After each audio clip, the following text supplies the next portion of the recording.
अस्सलामुअलैकुम नाजरीन, ADN Urdu news में आपका खैर मकदम है। मैं हूं शेख आयशा जिलानी। खबरों का सिलसिला शुरू करने से पहले आइए एक नज़र डालते हैं आज की सुर्खियों पर। आज शहर में ईडी ने प्रधानमंत्री आवास योजना की बदउनवानी के जिम्न में छापे मारे। छावनी परिषद के इंतखाबात मनसूख कर दिए गए और औरंगाबाद नाम में तब्दीली के जिम्न में मुस्लिम नुमाइंदा कौंसिल की जानिब से कल मोर्चा। अब खबरें तफसील से। प्रधानमंत्री आवास योजना के टेंडर्स में हुए मुबैना बदउनवानियों के जिम्न में शहर में ईडी ने 9 मुकामात पर छापे मारने की इत्तला मौसूल हुई है। शहर में मुख्तलिफ मुकामात पर वक्त वाहिद में ये कार्रवाई की गई। प्रधानमंत्री आवास योजना के तहत दिए गए मुख्तलिफ टेंडर्स में मुबैना तौर पर घपलों के जिम्न में आज इन्फोर्समेंट डायरेक्टोरेट ईडी ने अचानक शहर के 9 मुकामात पर छापे मारे, ऐसी इत्तला मौसूल हो गई है। ईडी की इस कार्रवाई की वजह से हलचल मच गई है। बताया जा रहा है कि ईडी ने वक्त वाहिद में शहर के 9 मुकामात पर छापे मारे और मुताल्लिका से पूछताछ की। मज़ीद तफसीलात का इंतज़ार है। ज़ेरे बहस छावनी परिषद के 5 साला इंतखाब आखिरकार मनसूख कर दिए गए। 30 अप्रैल को राय दही होने वाली थी। इंतखाब मनसूख होने की वजह से ख्वाहिशमंद उम्मीदवार परेशान हो गए हैं। मरकजी मुश्तरका सेक्रेटरी राकेश मित्तल ने इस ज़िम्न में ऑर्डिनेंस जारी किया है। तमाम मुल्क के 56 छावनी परिषदों के इंतखाबात का ऐलान कर दिया गया था।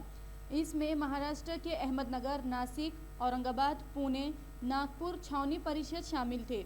औरंगाबाद छावनी परिषद का ऑर्डिनेंस भी जारी किया गया था। 7 नशिस्तों के लिए 30 अप्रैल को राय दही होने वाली थी। इसके लिए ऑर्डिनेंस जारी करने के बाद 28 फरवरी को ज़ाब्ता अखलाक आयद कर दिया गया था। इस इंतखाब के लिए सियासी पार्टियों की तैयारियां शुरू हो गई थी, लेकिन आज अचानक ये इंतखाब मनसूख करने का फैसला कर लिया गया है। सरकारी मुलाजमीन की हड़ताल में जिले के 40,000 मुलाजमीन शामिल हो गए हैं। इसकी वजह से कामकाज मफलूज हो गया है। आज चौथे दिन हड़ताल जारी रही। इस बीच हुकूमत ने हड़ताल पर गए हुए मुलाजमीन पर मेस्मा के तहत कार्रवाई करने का इशारा दिया। इसी तरह मुलाजमीन की जगह पर कॉन्ट्रैक्ट की बुनियाद पर भर्ती करने का इशारा दिया है। आज संपाचा चौथा दिवस आहे आणि आजपर्यंत शासनाने आमच्या मागणीवर कोणतीही दखल घेतलेली नाही। उलट त्यांनी नोटिसा वगैरे काढण्यास सुरुवात केलेली आहे। आम्हाला शासनाला कळकळीची विनंती आहे की त्यांनी अशा कोणत्याही कारवाई न करता विनाअट सर्वांना जुनी पेन्शन लागू करावी, ज्यामुळे आमच्या भविष्याचा जो प्रश्न आहे तो निकाली निघेल आणि ज्या समस्या आता निर्माण झाल्यात त्या होणार नाही। कारण की ही जी NPS पेन्शन आहे, या पेन्शनद्वारे 2-2.5 हजार रुपये इतकी तुटपुंजी पेन्शन ही पेन्शनधारकांना मिळणार आहे आणि ही रक्कम नक्कीच कोणतंही कुटुंब चालवण्यास सक्षम नाही ती रक्कम। आणि जुनी पेन्शन जो कर्मचारी आयुष्यभर शासनाची सेवा करतो, जनतेची सेवा करतो, त्याचा आयुष्याचा शेवट वाईट व्हावा असं जर शासनाला वाटत असेल तर ते चुकीचं आहे। आयुष्याचा शेवट हा गोडच झाला पाहिजे, उत्तरार्ध हा चांगला झाला पाहिजे। त्याकरता शासनाने पूर्वीपासून जुनी पेन्शन ठेवलेली होती आणि आता जी बंद करण्यात आलेली आहे ती पूर्ववत करावी, हीच शासनाला कळकळीची विनंती। आमच्या कार्यालयामध्ये आमच्यासोबत काम करत असलेले आमचे कलीग श्री पटेल हे गेल्या 8-10 दिवसापूर्वी मयत झाले। त्यांनी 15 वर्ष सर्व्हिस करून जर शासन त्याच्या DCPSच्या अमाऊंटमधले फक्त 20% रक्कम म्हणजे अवघे 2-2.5 लाख रुपये जर त्यांच्या फॅमिलीला म्हणजे त्यांच्या बायकोला देणार असेल आणि उर्वरित 80% रकमेवर 2,500-3 हजार रुपये महिना जर पेन्शन त्या बायकोला मिळणार असेल तर तिने तिचं पुढचं आयुष्य कसं घालवायचं। आज त्यांच्यावर ही वेळ, उद्या उठून ही वेळ आमच्यावर पण येऊ शकते आणि किती म्हटलं जरी 10% रक्कम आमची कपात होत असेल आणि शासन त्याच्यामध्ये 14% रक्कम देत असेल, पण आज रोजी ते आमच्या हातात नाही आहे. आम्हाला जर वेळ अडचण आली, एखादा मेडिकल इश्यू झाला किंवा आमच्या मुलांचं शिक्षण आहे किंवा एखाद्या कर्मचाऱ्याच्या मुलीचं लग्न आहे, त्यावेळेला जसं जुन्या पेन्शनधारकांना GPFची सवलत आहे, ते त्यांची जमा केलेली रक्कम त्यांच्या हक्काने ते काढू शकतात आणि त्यांच्या आलेला वेळ निकड भागवू शकतात. तसं आम्हाला आमच्या NPS-मधनं रक्कम काढता येत नाही. काही कर्मचाऱ्यांची तर कपात झालेली DCPSची रक्कमसुद्धा त्यांच्या खात्यात जमा झालेली नाही आहे. आमचं म्हणूनच आमची एकच मागणी आहे की सरकारने आमच्या या गोष्टीचा विचार करून आम्हाला जुनी पेन्शन लागू करावी. गुंटेवारी और झोपड़पट्टी में रहने वालों को मालिकाना हुकूक हासिल हो, इस मुतालबे पर क्रांति तंजीम की जानिब से 20 मार्च को दोपहर को क्रांति चौक में शदीद एहतजाज किया जाएगा. इसकी इत्तला तंजीम के चीफ राहुल साळवे ने सहाफती कॉन्फ्रेंस में दी. मागील 6 महिन्यापासून संघटना गायरान लोकवस्ती, अनधिकृत वसाहती, झोपडपट्टी, घोषित अघोषित झोपडपट्ट्या यांना मालकी हक्क मिळावा म्हणून आग्रही आहे. यासाठी 28 नोव्हेंबरला एक मोठं जनआंदोलन कलेक्टर ऑफिस समोर संघटनेच्या वतीने आणि नागरिकांच्या वतीने करण्यात आलं. परंतु जसं या देशामध्ये गरिबांना कोणती किंमत दिली जात नाही, दलित शोषित पीडित समाजाला कोणती किंमत दिली जात नाही, त्याच पद्धतीने त्या आंदोलनाची दखल या ठिकाणच्या प्रशासनाने घेतलेली नाही. म्हणून 20 मार्च महाडतळ चौदार सत्याग्रह, जसं डॉक्टर बाबासाहेब आंबेडकरांनी ज्या समाजाला प्यायला पाणी मिळत नव्हतं, जो गावकोसाबाहेर राहायचा, त्याला पिण्याच्या पाण्याचा सत्याग्रह ज्यावेळेस बाबासाहेबांनी केला, त्याच्या वर्धापन दिनी आम्ही संघटनेच्या वतीने क्रांती चौक येथे परत एकदा मोठं जनआंदोलन करत आहोत. या जनआंदोलनामध्ये 1000 ते 1500 लोकसंख्येने ज्या संबंधित राहणाऱ्या एरियातील लोक उपस्थित राहणार आहेत आणि तुमच्या LCNच्या माध्यमातून सुद्धा एडियनच्या माध्यमातून सुद्धा मी असं सर्व नागरिकांना आवाहन करतो की जे लोक गायरान लोकवस्ती, गुंटेवारी वसाहत, अनधिकृत वसाहती, घोषित अघोषित झोपडपट्ट्यामध्ये राहत असतील तर आपल्या स्वतःच्या मालकी हक्क मिळवण्यासाठी, आपल्या स्वतःच्या अस्तित्वासाठी या आंदोलनात सहभागी व्हा. अब वक्त हो चला है एक मुख्तसर से वक्फे का. वक्फे के बाद फिर मुलाकात होंगी. आप देखते रहिए ADN उर्दू न्यूज. दादा नमस्कार. नमस्कार नमस्कार. बसा बसा बसा. अहो पेढे घ्या पेढे. वाह, कसले पेढे? काय झालं? आज माझ्या मुलाच्या कष्टाचं चीज झालं. वाह, छान. दादा, माझा मुलगा गेले कित्येक महिने एका कल्पनेवर काम करत होता. त्याला स्वतःचा नवीन व्यवसाय सुरू करायचा आहे. अच्छा. महाराष्ट्र शासनाने त्याच्या या कल्पनेला मान्यता दिली. आता तो स्वतःचा नवा बिझनेस स्टार्ट करतोय. मग तर पेढे नाही, पार्टी पाहिजे, पार्टी. जरूर. निर्णय वेगवान, महाराष्ट्र गतिमान. मस्त मास्क पहना रे तूने. Thank you sir. वो जान बचाने के लिए पहनना पड़ता है ना सर. रेडीमेड है या टेलर मेड है? ऑनलाइन ऑर्डर किया है सर. एक और है क्या? है ना सर. देना. बहुत मस्त लगे आपको. ये ना सर.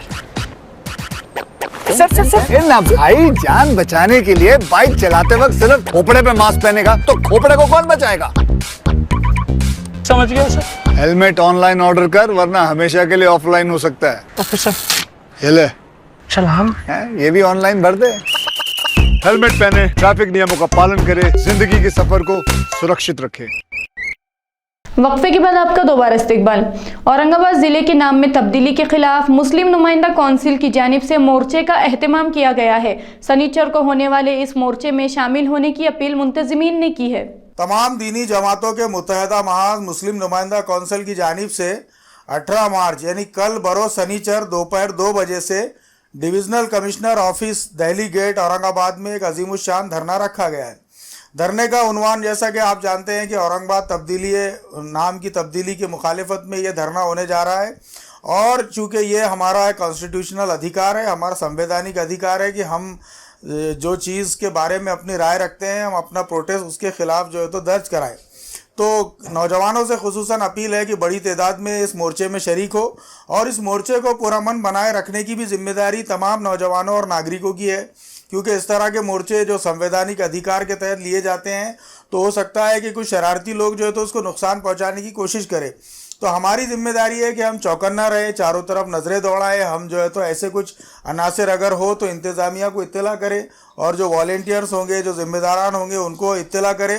ख़ास तौर पे हमें ये गौर से तमाम तकारीर को समाअत फरमाना है और तमाम तकारीर को समाअत फरमा कर फिर इसे अपने रूट लेवल पे आपके गली महल्ले में जाकर एक अवेयरनेस क्रिएट करना है ताकि ऑब्जेक्शन फॉर्म भी ज़्यादा से ज़्यादा तादाद में सबमिट हो और जो कानूनी लड़ाई है उसके लिए हमको दुआएं भी करना है। जज़ाकल्लाह। महाराष्ट्र रियासती ट्रांसपोर्ट कॉरपोरेशन की जानिब से रियासत में ख्वातीन मुसाफिरों के लिए सहूलत जाहिर की गई है। इस पर आज से अमल दरामद शुरू हो गया है। अब ख्वातीन को किरायों में 50% छूट दी जा रही है। रियासती ट्रांसपोर्ट कॉरपोरेशन एसटी ने 9 मार्च को ऐलान किया था कि ख्वातीन को एसटी सफ़र में सहूलत दी जाएंगी। इस पर आज से अमल दरामद शुरू हो गया है। अब ख्वातीन को महाराष्ट्र की एसटी बसों में 50% किराए में सहूलत दी जाएंगी। इससे कबल आज़ादी के अमृत महोत्सव पर 70 साल से ज़्यादा उम्र वालों को हुकूमत महाराष्ट्र में मुफ्त सफ़र का ऐलान किया गया था। 60 साल से ज़्यादा उम्र के अफराद को 50% किराए में सहूलत दी जाएंगी। अब ख्वातीन को भी 50% किराए पर सफ़र करने का आगाज़ हो गया है। अपने शहर के लिए फ़ख्र की बात यानी जुमेरात को दौलत मुश्तरका में स्मार्ट सिटी प्रोजेक्ट के तहत सीसीटीवी कंट्रोल रूम की बेहतरीन कारकर्दगी की सताइश की गई। Better law and order, better infrastructure, and I would like to give you an example of a second-tier city in India called Chhatrapati Sambhaji Nagar, Aurangabad, where I see many of my W20 friends and others who are here were visiting last month. And under the smart city scheme, it's not about only how technology would give you Wi-Fi access. It's also about how technology would help us make our communities safe and secure. So the smart city has a controlled room where they see which are the vulnerable spots in the city. And that's where they see, okay, whether there are enough street lights, whether, if a car is speeding, whether there are speed breakers. So where there's more alcoholism, how do you have more police posts, and what kind of services and infrastructure that's required to address those issues. जिला collector Astik Kumar Pandey ने हाल ही में हुई गैर मौसमी बारिश की वजह से हुए नुकसानात का जायजा लिया। जिले के ज़रूरी फसलों का मुआयना किया और किसानों से बातचीत की। गैर मौसमी बारिश की वजह से ज़िले में हुए फसलों के नुकसानात का जायजा जिला कलेक्टर आस्तिक कुमार पांडे ने आज लिया और किसानों से बातचीत की। उन्होंने कहा कि रियासती हुकूमत किसानों के साथ खड़ी है। जो मुलाजमीन हड़ताल पर है इनकी जगह मुतबादिल कॉन्ट्रैक्ट मुलाजमीन पंचनामे करेंगे। ज़िला कलेक्टर ने फौरी पंचनामे करने के अहकामात जारी किए हैं। ज़िले में इस मौसमी बारिश की वजह से गेहूं, चना, जवार, मौसमी सब्जी, तरकारी वगैरह फसलों का नुकसान हुआ है। इन फसलों का मुआयना आज कलेक्टर आस्तिक कुमार पांडे ने किया। जिले में मजहबी तंजीमों की जानिब से 18 मार्च को इज्तिमाई शादियों की तकरीब मुनक़िद की गई है। इसमें 54 जोड़ों की शादियां होंगी। इसकी इत्तला धर्मदायी तंजीम के असिस्टेंट कमिश्नर सुरेंद्र बयानी ने सहाफ़ती कॉन्फ्रेंस में दी।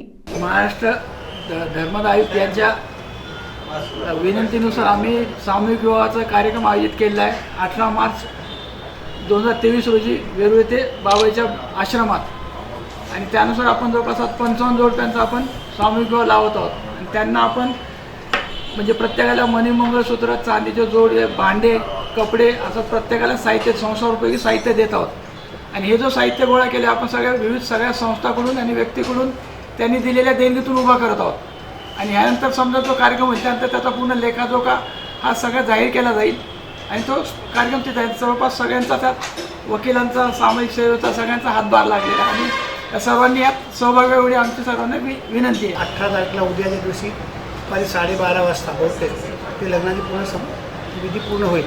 त्यामध्ये सर्व धर्मांचा आहे।